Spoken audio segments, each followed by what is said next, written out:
My name is Denaree. I'm 13 years in Dubai. Before I came to know Christ, my life has no direction. I was lost.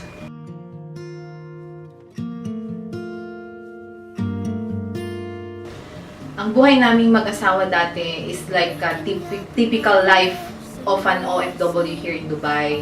We go out every night, party doon, party dito. We even smoke 1 pack of cigarette every day. And our friends are always there na talagang niyayaya kaming mag-inom, and we cannot argue with them kasi pag kami naman yung nag-aya sa kanila, they're always there din. So, but we thought that that is the best days of our life. May malapit kaming kaibigan who is very persistent, inviting us sa church. Para lang mapagbigyan siya, we sent our eldest son, which is si GB, para umattend at para hindi sila mapahiya. But I told my husband in the end that let's give it a try. When we first attended the church, kaming mag-asawa, nag-strike sa amin yung preaching ni Pastor John, yung Jeremiah 29:11. That was the time na talagang sinabi ko sa asawa ko na may mga plano pala ang Diyos sa atin, may mga promises siya sa buhay natin. At dito ko lang talaga naramdaman na yung presence ni Lord is buhay na buhay sa life natin, lalong-lalo sa family natin. And that was the time we decided to accept Jesus as our personal Lord and Savior. The real trials came in when we continuously attending the church. Nawalan ng work yung asawa ko for 9 months. And we struggle a lot. Kasi nung time na yun is naka-visa yung anak ko sa kanya. And we really don't know what we were gonna do that time. Until such then, for 9 months na wala siyang work. But we continuously talaga na pumupunta sa church. Kasi we know that it's only a test from God. Tinatest niya yung faith namin. Tapos isang araw, nag-visit si Bishop Arnold dito sa Dubai. And he was the one who preached that time. Na talagang nag-strike sa amin is yung preaching niya na sabi niya, lahat ng mga walang trabaho, lahat ng mga may pinagdadaanan, you have to just claim and receive this. Sabi niya, delay is not a denial. So that time, by faith, ang asawa ko talagang ni-receive niya yun. Then, after 2 days, praise God, nagkaroon siya ng work. Hindi pa pala natatapos ang trials sa aming mag-asawa. That was the time na nalaman ko na meron akong problema sa kidney. And that time, I'm pregnant. And because of my baby, nalaman ko na meron akong problem. So, the doctor told me na ipapalaglag ko daw yung baby ko. Then, I told the doctor na talagang ipaglalaban ko kahit nabuhay ko pa. I will take the risk, even my life talaga. It was really very painful knowing na yung baby ko ang dahilan kung bakit ko nalaman na meron akong kidney problem. Tapos, in just one word from the doctor na ilalaglag ko, I cannot do that.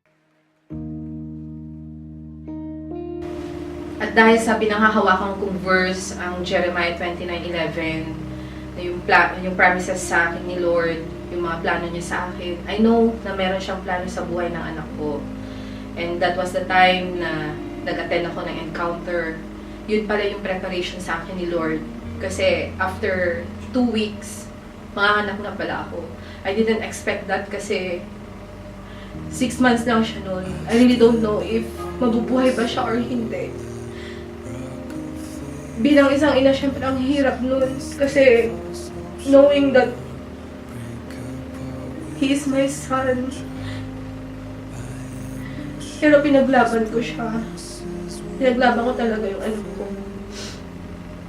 And I really thank God kasi kahit na pinagdaanan ko lahat yung mga yun sa anak ko, nakikita ko sa kanya na lumalaban siya. He stayed in NICU sa hospital for 72 days. At that time, habang pumupunta ako sa hospital, pumupunta rin ako dun for my check-ups. Ang dami naming pinagdaan ng mag-ina. Pero tuwing nakikita ko siya, andun yung nakikita ko talaga na sinasabi niya sa akin Mommy, you have to fight for me.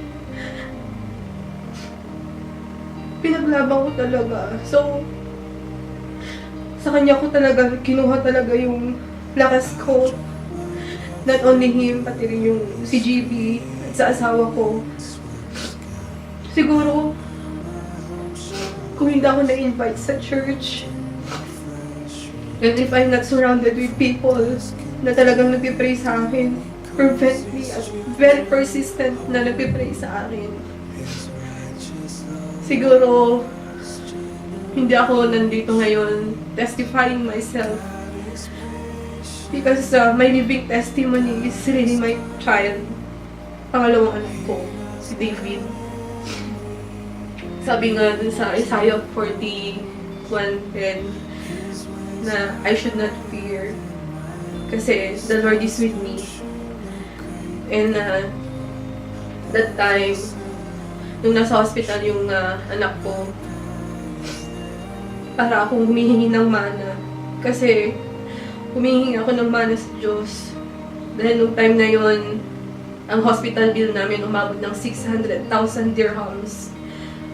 Without any hesitation, sabi sa akin, pero nung nanganak ako, sabi sa akin ng boss ko, sabi niya kay Gabi actually, sabi niya, whatever it may take me, Denaree is very precious to me. Whatever will be the cost, whatever will be, sabi ng boss ko, the company will pay.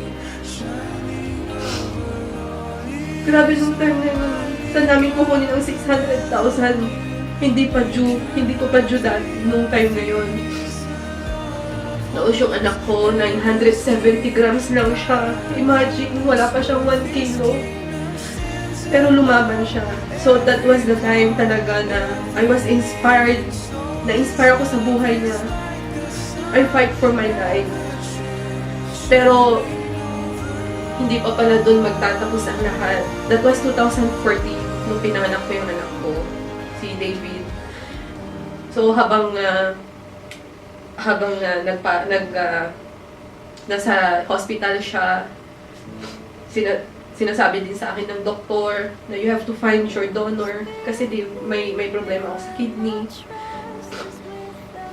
In that time, sabi ng asawa ko, Dok, kung ako na lang maging donor niya, I will donate my kidney para lang madugtungan yung buhay ng asawa ko. It was really very emotional kasi ang hirap. Pero lahat yun napagdaanan namin because the Lord is with us. I never question God kung bakit nangyayari sa buhay ko yun. Kasi sabi ko sa kanya, yung mga promises mo, sinabi mo sa Bible yun eh. Sabi mo sa Jeremiah 29:11, may plano ka, may mga promises ka. I claim it from the Lord. Kasi promise niya yun. Ang promise ni Lord, hindi yan hindi niya tatalikuran yung promise niya. Kaya by faith, lahat yun, it will come to pass. And praise God talaga, ang anak ko nakalabas before Christmas. And that was the happiest Christmas na talagang as a family na naranasan namin.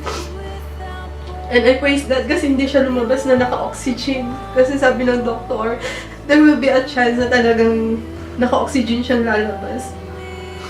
But every time na pupunta ako sa hospital, I'm really praying for him na talagang everything will be well. By God's grace, naging maayos ang lahat.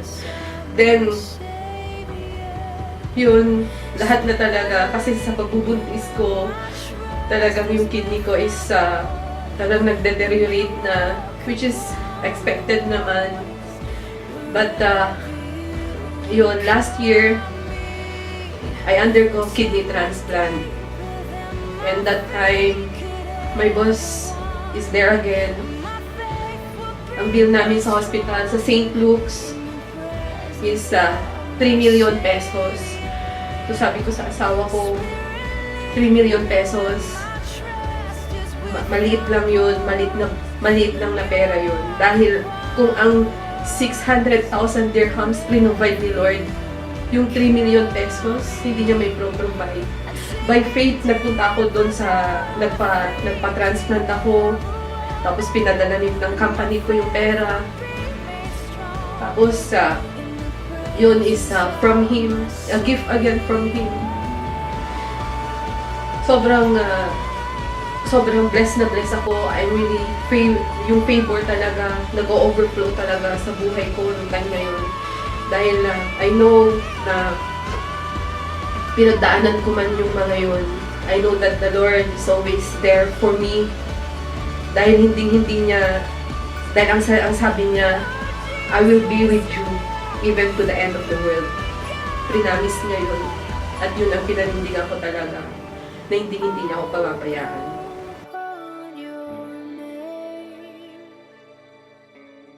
And right now, I'm a part of Roxanne's close group. And I'm also a cell group leader in Alnada. At ang mga dati kong kainuman ang mga sinisel ko. And I'm also a part of kids ministry. For those who are experiencing tests and trials in life, I just want to leave you this verse. Jeremiah 29:11. For I know the plans I have for you, declares the Lord. Plans to prosper you and not to harm you. Plans to give you hope and a bright future.